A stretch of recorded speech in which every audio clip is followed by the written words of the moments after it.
coming out shit with a backpack rap. I'm coming from west, but I got nice strap. Coming with a culture, coming straight from Sunda. Don't ask how I flow so hard. Shout out to Lil Booty, we don't fall apart. This flow got no disco, this not for Mars. Pillow with an ankle, crap on the street. I've been rolling this shit like. Assalamualaikum warahmatullahi wabarakatuh. Kembali lagi bersama channel gua Bang Hindra.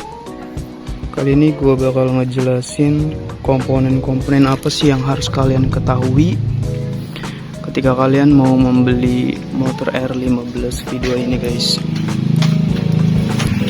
Jadi gua bakal ngasih sedikit pengalaman buat kalian mengenai apa sih yang harus kalian ketahui sebelum kalian membeli motor R15 ini, guys.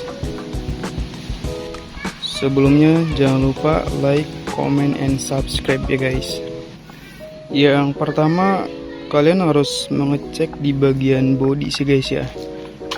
Karena bodi itu suatu hal yang gampang untuk kita cek, dari mulai cat motor, ini masih ori apa enggaknya, dan takutnya mungkin ada keretakan apa enggak. Itu komponen penting juga sih, guys. Karena kalau misalnya bodinya dan warna catnya itu pudar, itu akan kelihatan jelek juga kan, guys. Jadi saran dari gua, yang pertama kalian cek dulu sih bagian bodi dan warnanya, guys. Terus kalian juga harus cek di bagian komstir ya, guys. Karena kalau motor kayak model sport kayak gini kan rawan juga tuh di bagian komstir. Karena komstir itu ya komponen penting juga, guys, kan buat kestabilan motor juga kan saat berkendara. Jadi kalian cek dulu di bagian komstir. Nah, rata-rata kalau motor model sport kayak gini kan beratnya di bagian depannya, guys. Jadi di bagian komstir itu rawan banget, guys. Kalian harus cek dulu nih di bagian komstirnya, guys. Kalau bisa kalian cek itu pas test drive. Kalian cek nih, ini masih enak apa enggak ketika dibawa. Karena kalau misalnya di bagian komstir itu kena, sebenarnya harga barangnya itu nggak terlalu mahal. Cuma jasanya itu kayaknya lumayan, guys. Karena emang bongkar pasangnya itu sedikit ribet sih ya, menurut gua. Tapi kalau soal barangnya itu nggak terlalu mahal. Cuma jasanya aja sih yang agak lumayan ribet juga buat bongkar pasangnya, guys. Terus harus dari komstir kita cek juga nih di bagian tangki nih, tangki motor. Kadang kalau misalnya motor R15 ini kan katanya kan rawan karatan ya, guys ya. Jadi kadang di bagian bawah ini nih kalian cek nih, di bagian bawah ini biasanya ada nih karat atau kropos. Tapi saran dari gua, kalau misalnya tangki ini di bagian sini karatan atau kropos, mending kalian pikir-pikir lagi sih buat ambil motor ini, guys. Karena harga tangki itu lumayan, guys. Harga tangki itu lumayan. Terus jangan lupa cek di bagian dalam juga, guys. Karena di dalam juga rawan karatan ya. Tapi nggak tahu sih, kata user-user yang lain tuh R15 itu rawan karatan juga di bagian tangki dalam. Cuma punya gua nggak sih, guys. Setelah dari tangki, kita cek di bagian sok depan dan belakang, guys. Biasanya kalau motor R15 kayak gini nih rawan banget bocor di bagian sok depan, guys. Kalian cek nih, sekiranya ada baret apa enggak di besi ininya nih, guys. Kalau misalnya cuma seal doang, itu biayanya lumayan murah lah, guys. Tapi kalau misalnya besinya ini yang udah baret, ini harganya lumayan, guys. Satunya itu kisaran 300-an kalau nggak salah ya, guys. Kalau nggak salah, pokoknya kalian cek di bagian sok depan ini, guys.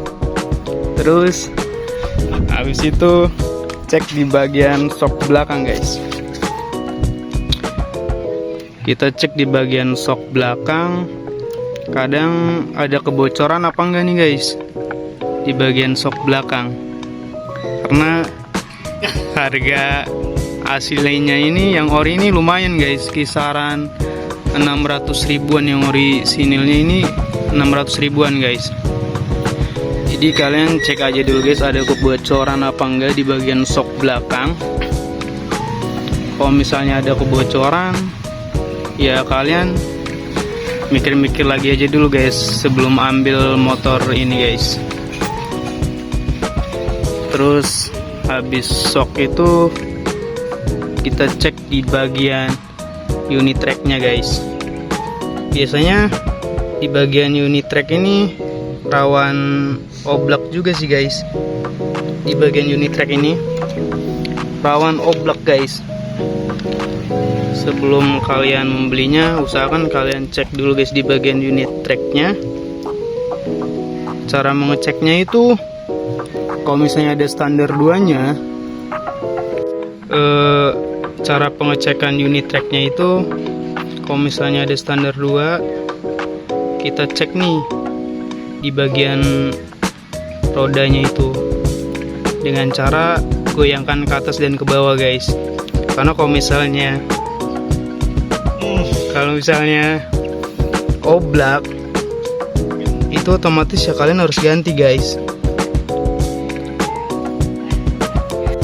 Setelah dari unit track, kita cek di bagian pengereman guys.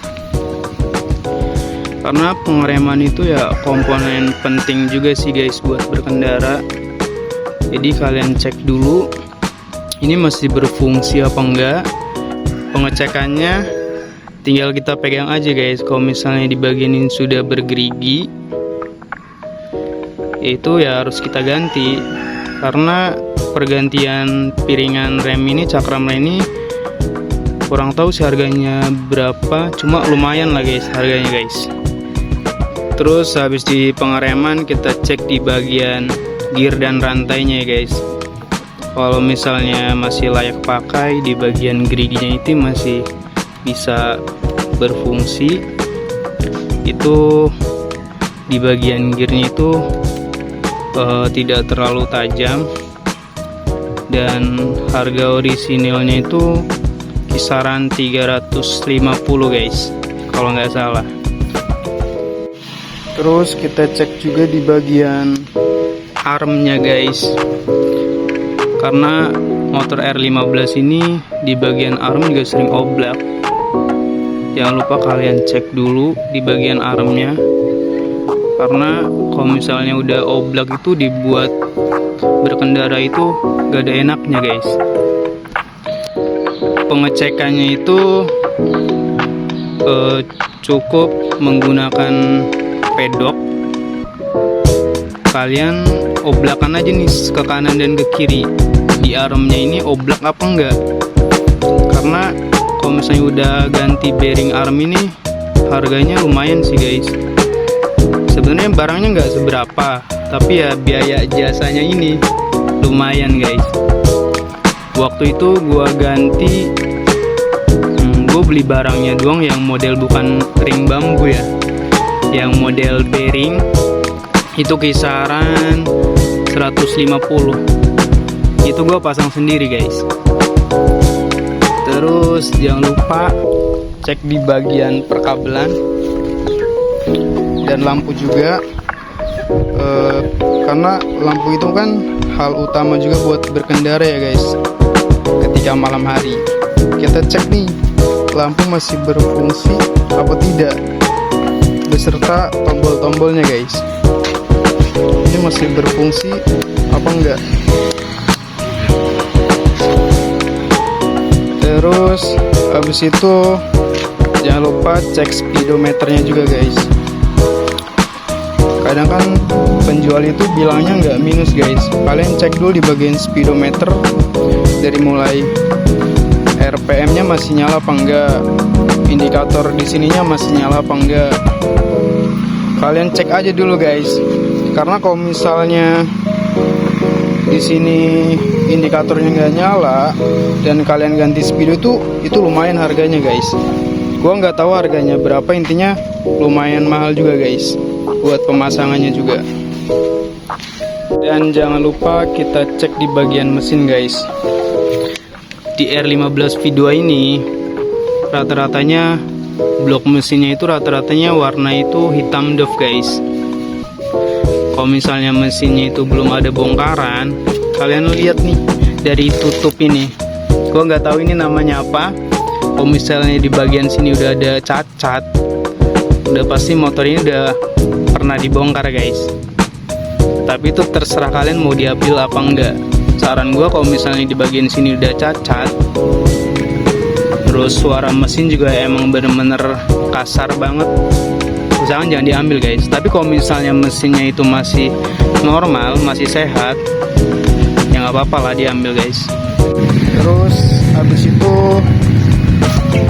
kita cek juga di bagian blok kopling ya guys, karena rata-ratanya itu mesin R15 itu ya kasar, cuma nggak terlalu kasar guys. Tapi kalau emang misal sekiranya kasar banget, ya itu terserah kalian mau kalian ambil apa enggak. Terus kalian juga harus cek ban depan dan belakang, sekiranya masih layak pakai apa enggaknya. Kalian cek aja dulu, karena harga ban itu ya lumayan ya.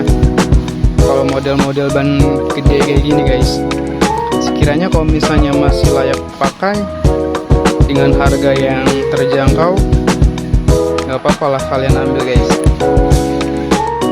Oke, gitu aja guys dari tips dari gua tentang pengecekan R15 ini guys. Sebelum kalian membeli, jangan lupa tonton video ini guys. Jangan lupa like, comment, and subscribe biar gua bersemangat untuk membuat konten-konten berikutnya guys.